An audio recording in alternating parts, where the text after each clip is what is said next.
Ito yung dumating na order ko kanina. Galing yan sa Pure Gold. Pinick up ko yan. 1, 2, 3, 4, 5, 6, 7. Ayan o. So, dapat 8 boxes yan. And sarado pa yung tindahan. Andito pinasok na ng anak ko yung isa. Ayan. And, meron ako ditong raffle entry.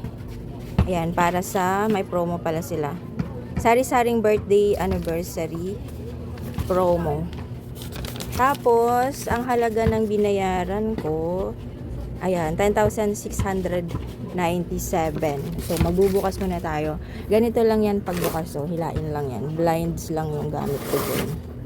Kahapon, dumating din si grocery. Maaga din siya. Yan, kinakatok lang nila ako sa bahay. Kasi kabisado na nila na andun lang ako natutulog. Ayan. So, urong lang natin tong ice cream kasi yan. Ayan, ayan yung Bolts products natin. Kung gusto nyo mag-order dyan, may 5% discount ako. Type nyo lang dun sa promo code yung name ko. Capital letters, Yvonne. Ayan, so yung chips kahapon, hindi ko natapos pag-display.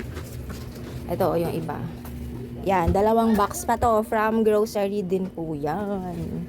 So, ganun din yung sa isa. Hilain mo lang din. Ay, may mga naglalaro ng basketball. Pero may nakaredy tayong ice tubig. So, yun lang. Mamaya bubuksan natin yan. May mga naka-promo dyan. Ang dami kong nakuhang may promo. Galing yan kay Pure Gold.